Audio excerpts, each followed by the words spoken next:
قایق کاغذی رو آب داره میره، من نگاش میکنم و گریم میگیره. قایق کاغذی میره و میدونم که برای گریه کردن دیگه دیره، برای گریه کردن دیگه دیره.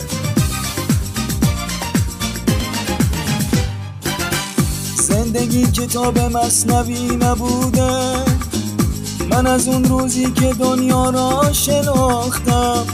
زندگی یه کتاب از پاره بوده که ازش یه قایق کاغذی ساختم، ازش یه قایق کاغذی ساختم. کی برامونده که با دست محبت روی سینم به فشارت عشق و شادی، کی برامونده به جز اشک ندامت